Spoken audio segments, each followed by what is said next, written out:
Carson Wentz is not the main problem in 2019, but he has clearly regressed from his 2016-2017 campaign, and he's not free of criticism. So I'm going to break down some plays and show you exactly how he has regressed. Stay tuned.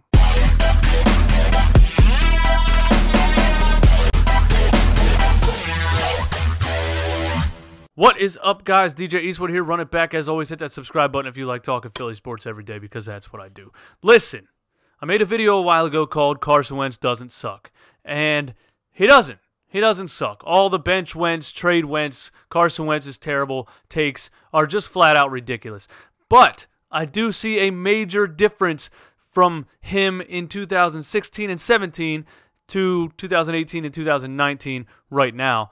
And I'm going to dive a little deeper into that and show you exactly what I see, because I was going through some highlights from his rookie year, highlights from the Super Bowl year, and it's clear he's not playing the same. And, you know, is it the injury? Is it the coaching? Is it the system? Is it the coordinators? Is it the receivers? What is it? I can't answer that exactly, but it's clear that Carson Wentz should not be completely free of criticism. So let's break down a couple of plays and show you exactly what he was doing then and what he's not doing now, and try to figure out why. Here's a couple quick highlights from 2016. He was a rookie.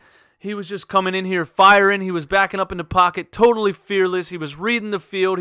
I mean, you could run 5 wide receiver sets. He would just sit back there and pick you apart. We thought he was the best rookie quarterback we've ever seen. He just looked so elite. He looked like a general. He looked like he was reading the field. It didn't matter who was out there. He was going to get you the ball. Nelson Agholor, Mac Hollins, Jordan Matthews.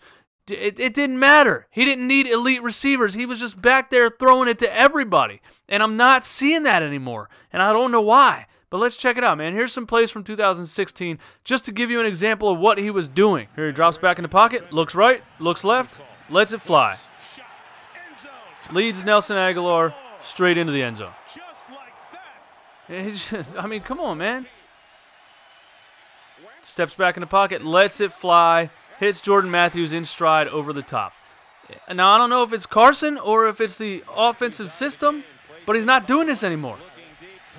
He does that a lot over the middle, but he's not sitting back letting it fly down the field anymore, man, and I don't know why. He's also not really getting out of the pocket and creating plays after the pocket breaks down either. He's kind of standing in the pocket and taking sacks.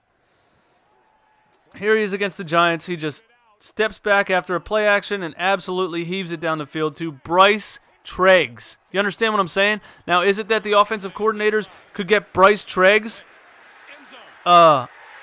open? Or is it the fact that Carson Wentz was just letting it fly? I don't know, man. I can't figure out which one it is. But if you're telling me Bryce Treggs could catch a deep ball in 2016, and now all of a sudden we can't get anybody open, and the coordinator in 2016 is gone. The coordinator now is the same guy who couldn't integrate Golden Tate into the offense, who couldn't get Ortega-Whiteside on the field for 13 weeks. I'm leaning more towards the offensive coordinator than anybody. Here's a highlight of from 2017, and this play is one that is really important for this topic. Nelson Agholor is not open when Carson Wentz lets this ball fly. He's not. He's 10 yards into his route. His man is still in front of him, but Carson leads him with the ball. He gets him open with the ball. You see what I'm saying? You see what I'm saying? Now, he lets this ball fly when Nelson Agholor is behind his man, but he's one-on-one, and that's all Carson Wentz needed, is because he trusted Aguilar's speed. He saw that he was one-on-one, and he let it fly, and he led him, and he got him open with the ball. You understand? So we keep saying, oh, nobody gets open, nobody gets separation, these receivers can't get open, these receivers can't get open. Is that really what it is? Or is Carson Wentz not taking chances? Is he not leading receivers to get open? Because in 2016-17, he was letting the ball fly before the receiver was open. He was making the play happen with the ball. One more from 2017. Guess who? Carson Wentz steps back, looks left, looks right, lets it fly deep, leads the receiver into the end zone, and look who it is. It's Mac freaking Hollins, man. It's Mac Hollins. Now, he beats his man, okay? He beats his man, but there's not a lot of separation there. 2019, Carson Wentz is not making this throw. He just doesn't take the chance. So that's what he was doing in 2016, 2017. He was just backing up in the pocket, reading the field, and taking chances. He was trusting himself. That's the main thing I think Carson Wentz is losing.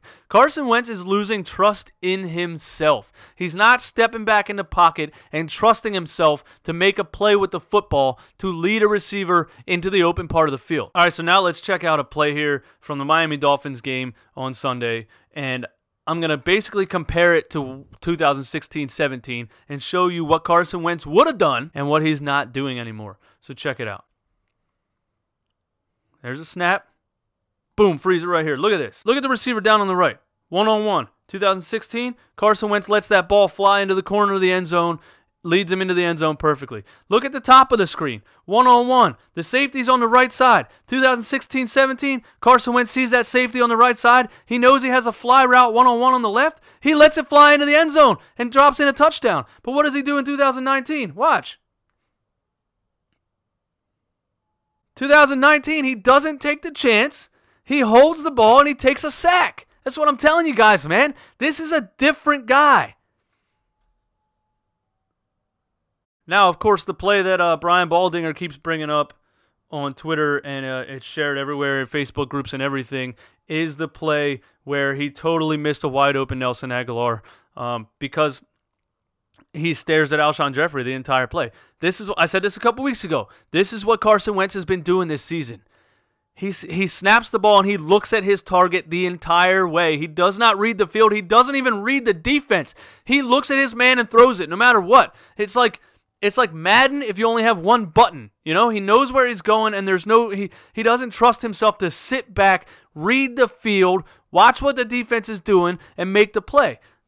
And here's what happens. He snaps the ball right here. He looks at Alshon the entire way. He never looks anywhere else. Alshon's double covered right there. Look.